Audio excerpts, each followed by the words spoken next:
Good morning students. Online classes में आपका स्वागत है। स्टूडेंट्स, इस क्लास में हम एनसीईआरटी के एग्जाम्पल्स डिस्कस करेंगे। लास्ट क्लास में हमने एग्जाम्पल 8.2, एग्जाम्पल 8.1 ये डिस्कस किए थे। तो students, class 9 science physics chapter 8 गति गति के एनसीईआरटी के एग्जाम्पल्स आइए डिस्कस करते हैं। ये स्टूडेंट्स आपकी बुक का एग्जाम्पल 8.3 है। आइए इसको समझते हैं कैसे सॉल्व किया जाए। स्टूडेंट्स, इस एग्जाम्पल में कहा गया है उषा 90 किलोमीटर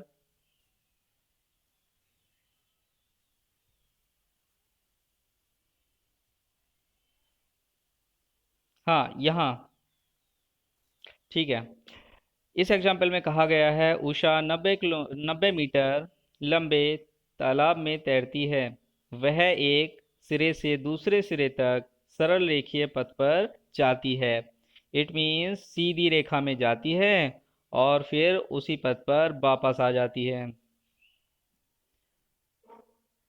इस दौरान कुल 180 मीटर की दूरी 1 मिनट में तय की जाती है। यहाँ गौर करने वाली बात यह है स्टूडेंट्स कि वो जिस सिरे से दूसरे सिरे तक जाती है और दूसरे सिरे से वापस उसी सिरे तक आती है, तो जाने और आने इन दोनों में ही 180 मीटर की डिस्टेंस तय की जाती है और उसमें जो समय लगता है वो 1 मिनट लगता है। कोई कन्फ्यूज़न तो नहीं?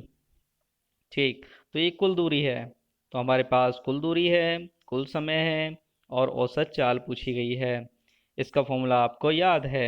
औसत चाल बराबर कुल दूरी बटे कुल समय और औसत चाल प्राप्त हो जाएगी।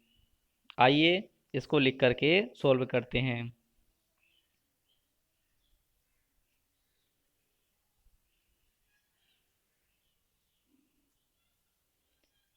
तो ऊषा द्वारा 1 मिनट में तय की गई कुल दूरी 180 मीटर है।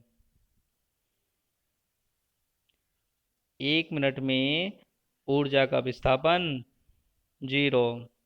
ये हमारे कोई महत्वपूर्ण बात नहीं है, इसे चाहे तो आप ना भी लिखें। महत्वपूर्ण बात यह है कि कुल दूरी 180 मीटर और कुल समय 1 मिनट। औसत चाल बराबर तय की गई कुल दूरी बटे लिया गया कुल समय। तो स्टूडेंट्स, यहाँ पर कुल दूरी है 180 मीटर और समय है 1 मिनट। और चूंकि ये मिनट में है तो हमें सेकंड में बदलना होगा। तो 1 मिनट में 60 सेकंड होते हैं। तो स्टूडेंट्स, ये हो जाएगा 180 डिवाइड बाई 60 और ये मीटर और ये सेकंड। डिवाइड करने पर हमें प्राप्त होगा 3 और यूनिट हो जाएगी मीटर पर सेकंड। तो इस तरीके से हमारे पास औसत चाल प्राप्त हो गई है।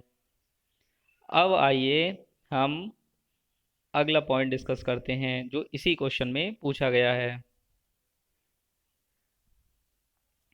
अगला पॉइंट ये है स्टूडेंट्स कि औसत वेग ज्ञात करना है। औसत वेग, तो वेग का संबंध विस्थापन से होता है।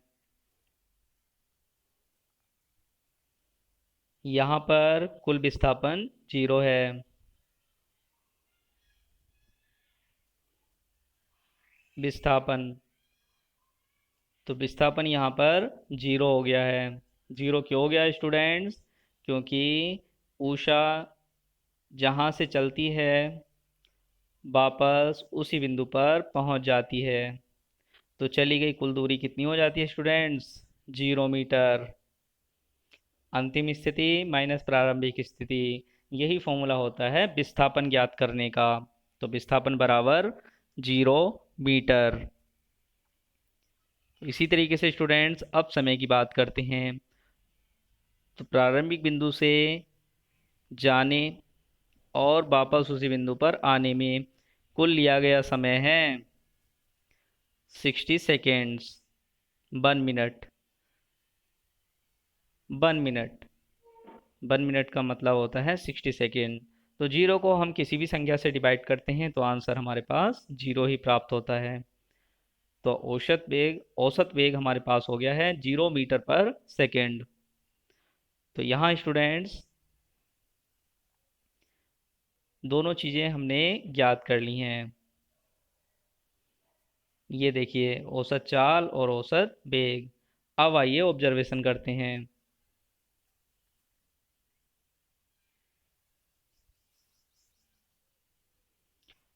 तो यहाँ स्टूडेंट्स ऑब्जर्वेशन करने वाली बात यह है कि उषा की औसत चाल 3 मीटर पर सेकंड है, जबकि औसत वेग 0 मीटर पर सेकंड है। चाल कुछ न कुछ धनात्मक होती ही है, वेग जीरो भी हो सकता है।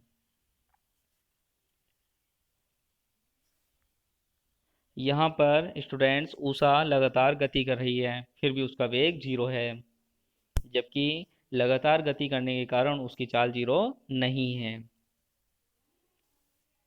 तो स्टूडेंट्स इस एग्जाम्पल को यहीं तक रखते हैं, और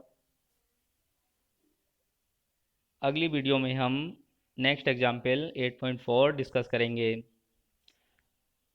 तो इस एग्जाम्पल को आप फेयर कॉपी में नोट कर लीजिएगा।